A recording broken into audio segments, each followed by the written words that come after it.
The games you like are too mainstream. You're stuck in a rut. You haven't even begun to experience what this hobby has in store. You're basically a tourist. Now that I have your attention, thank you for clicking on the video. I appreciate you. If you're anything like me, you probably have that go-to genre that you just can't quit.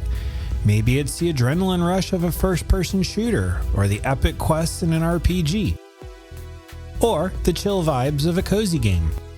Well, today I'm going to encourage you to shake things up. The title really does say it all: why you should play more weird games. In the next few minutes, I'm going to do my best to convince you that stepping outside of your comfort zone isn't just fun, it's the secret to leveling up your gaming life. Stick around and hit the like button if you're ready for some mind-bending recommendations. Let's dive in. Alright, reason number 1. Playing weird games rewires your brain for better problem solving. Think about it. If you're stuck in the same genre rut, you're using the same old strategies over and over. But weird games? They throw curveballs that you never saw coming. Take your typical action game. It's all about reflexes and run and gun until you need to find the yellow paint and interact with that object. Solid, but predictable. Now, imagine swapping that for something like Baba Is You. This puzzle game lets you rewrite the rules of the world by messing with words like Baba Is You or Wall is Stop. Suddenly, you're not just solving puzzles, you're hacking reality. It forces you to think laterally, question assumptions, and boom, those skills bleed into every other game you play. Ever been stuck on a tough boss? Just sitting there grinding against a wall? And if you're like me, you either get frustrated and start trying random garbage hoping something sticks, or you look up how to do it only to be told to do something that you would have never thought of, and that rule-breaking mindset clicked for you. Next session, not only is that boss down in half the time you were trying for, but you've got a strategy for multiple others to come. Science backs this up too. Studies show that video games enhance cognitive flexibility, and weird ones amp up that even more by demanding novel approaches.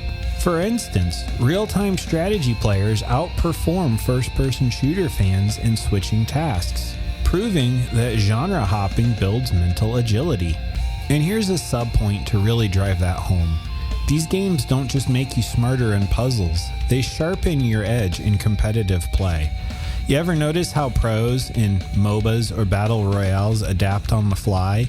That's cognitive flexibility at work, which is honed by dipping into weird stuff.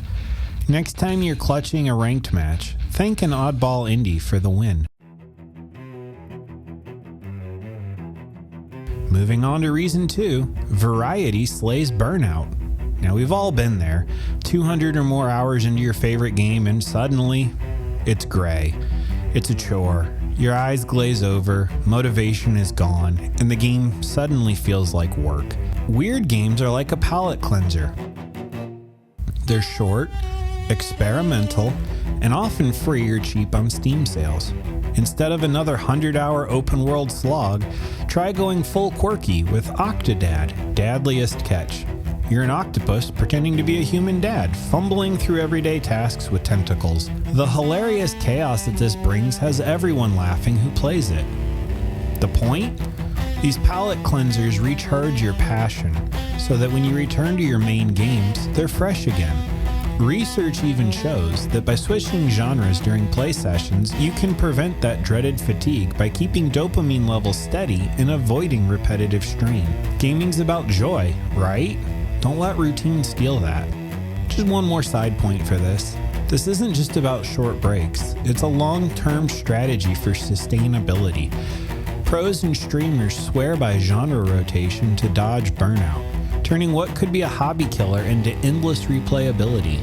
Imagine sustaining your gaming habit for years without the crash. Weird games help make that possible. Reason 3, and this one's huge. Weird games build empathy and make you a better teammate. Most mainstream titles are, frankly, power fantasies. You're the hero, mowing down foes. But weird ones? They put you in uncomfortable, unfamiliar shoes. Picture the game Papers, Please, where you're a border officer in a dystopian regime, stamping passports and deciding the fate of families. One wrong call and boom, tragedy. It's not fun in the traditional sense. In fact, it's not fun at all. It's gut-wrenching, but it makes you feel the weight of choices, the humanity behind the NPCs, and that translates into real-world magic. You'll anticipate teammates' needs better, communicate clearer, and even handle trash talk with grace because, hey, you've simulated worse moral dilemmas than being called a loser. And socially, sharing weird game stories beats rehashing the same COD meta. Dude, I just pushed a fridge with my mind in this dream game. Sparks way better conversations than, hey, I got another no-scope 360 headshot. It's how you make gaming friends for life. Studies confirm this. Games designed for emotional rapport, like those teaching kids to read expressions, actually rewire brain networks for better perspective and empathy.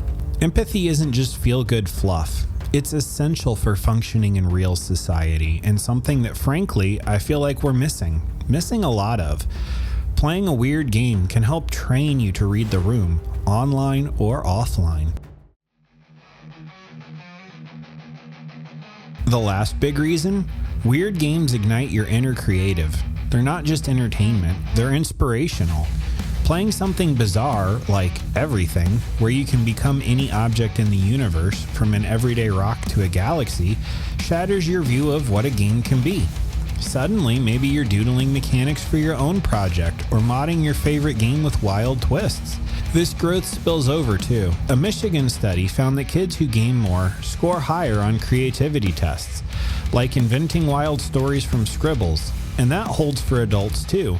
Linking playtime to workplace innovation has boosted optimization. You're not just consuming, you're evolving as a player, thinker, and maybe even as an artist. Sandbox games, like Minecraft, without rigid rules, are amazing for skyrocketing idea generation.